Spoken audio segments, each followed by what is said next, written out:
செய்த ஒரே அரசாங்கம் திமுக அரசாங்கம், திமுக மேயர். எவ்வளவு நாம சொல்லலைங்க, திமுக ஆட்சி. திமுக ஆட்சியிலேயே இந்த மதுரை மாநகராட்சியில வரி வசூல்ல முறைகேடு நடைபெற்றதாக ஆய்வு செஞ்சு கண்டுபிடிக்கப்பட்டு அதுல 5 மண்டல குழு தலைவர் ராஜினாமா பண்ணிட்டார். 2 நிலைக்குழு உறுப்பினர் ராஜினாமா பண்ணிட்டாங்க. பிறகு மேயருடைய கணவரை கைது பண்ணி சிறையில் இருந்தாங்க. இப்ப மேயர் ராஜினாமா பண்ணிட்டாங்க. ஒருத்தரும் இல்லாத மாநகராட்சி. இப்படிப்பட்ட ஆட்சி தேவையா? எதற்காக நீங்க தேர்ந்தெடுத்தீங்க? இந்த மதுரை மாநகராட்சியில் இருக்கிற மக்கள் தங்களுடைய அடிப்படை தேவைகளை நிவர்த்தி செய்ய வேண்டும் என்ற அடிப்படையில் திராவிட முன்னேற்ற கழகத்தை சேர்ந்த மேயர் தேர்ந்தெடுக்கப்பட்டார். ஆனா அதுல ஊழல் செய்த காரணத்தினால இதே திமுக அரசாங்கமே கண்டுபிடிச்சு இன்றைய தினம் அவருடைய மேயருடைய கணவரை இன்றைக்கு கைது பண்ணியிருக்கிறாங்க. இன்றைக்கு திராவிட முன்னேற்ற அழுத்தத்தில் அவருடைய மண்டல குழு தலைவர் ராஜினாமா பண்ணியிருக்கிறாங்க. எவ்வளவு பெரிய ஊழல் இந்த ஆட்சியில் நடைபெற்று என்பதை இந்த மதுரை மாநகர மக்கள் எண்ணி பார்க்க வேண்டும். ஆகவே அப்படிப்பட்ட ஒரு அரசாங்கம் தொடர வேண்டுமா? சிந்திச்சு பாருங்க, எவ்வளவு அசிங்கம். இன்றைக்கு இரவு பகல் வராம பாடுபட்டு வரி கட்டுறீங்க.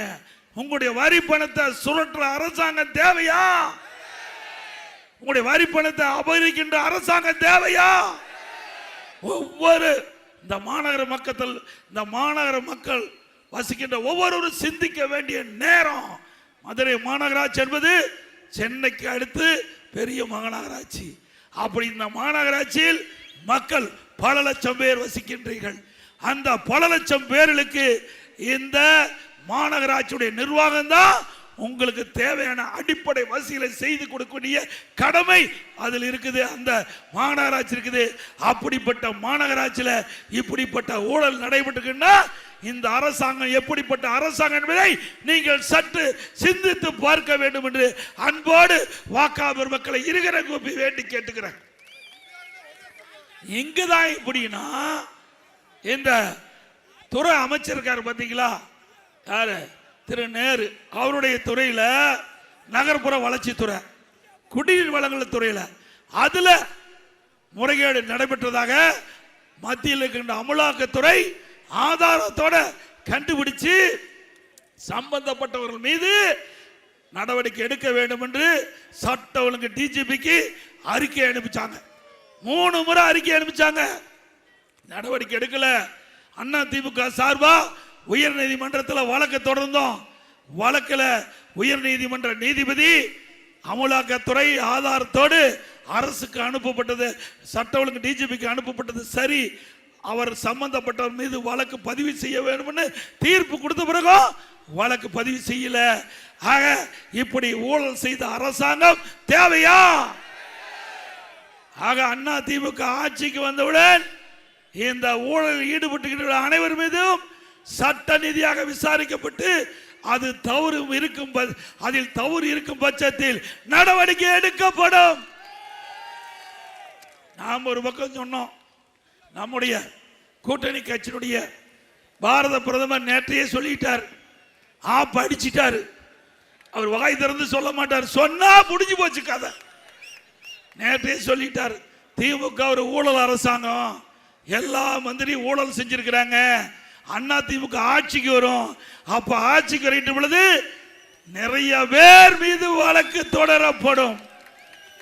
யார் சொன்னது? பிரைம் மினிஸ்டர் நமக்கு பச்சை கொடி காட்டிட்டார், கவலை இல்லை, போட வேண்டியதான் வழக்கு. இனிமேல சட்டப்படி போடுறோம், இவியல் மாதிரி பொய் வழக்கெல்லாம் போடுறது இல்ல. உண்மையா விசாரிக்கப்பட்டு தவறு இருக்கும் பட்சத்தில் யாராக இருந்தாலும் நடவடிக்கை எடுக்கப்படும். நடவடிக்கை எடுக்கலாம்ல. இன்னொன்னு, திரு ஸ்டாலின் என் மீது எகிரி விழுகிறார், அப்படியே பிறன்ற மாதிரி அப்படியே கொலவெறி இருக்கிறார் என் மீது. என்னன்னா, நான் ஒரு ஆடியோவில் வந்த செய்தி உங்களுக்கு எல்லாத்துக்குமே தெரியும். திரு ராசா அவர்கள் ஒரு செய்தியை ஆடியோ மூலமா வெளிப்படுத்தியிருக்கார். அது எல்லா வலைதளத்திலையும் வந்தாச்சு. அது நான் என்னிடத்திலையும் கொடுத்தாங்க. நான் அதை கிருஷ்ணகிரியில் தேர்தல் பிரச்சாரத்தில் ஈடுபட்டு போது சொன்னேன். அதில் ஒரு கருத்து திரு ராசா அவர்கள் சொல்றாங்க, திரு கருணாநிதி அவர்கள் உடல்நிலை சரியில்லாமல் வீட்டில் இருக்கின்ற பொழுது திரு கருணாநிதி அவர்களை வீட்டு சிறையில் வைத்துள்ளார். நாம சொல்லலைங்க, நம்ம கட்சிக்காரன் சொல்லல. யார் சொன்னது? திமுகவுடைய துணை பொதுச் செயலாளர் முன்னாள் மத்திய அமைச்சர் இன்றைய நாடாளுமன்ற திரு ராசா அவர்கள் சொன்னாரு.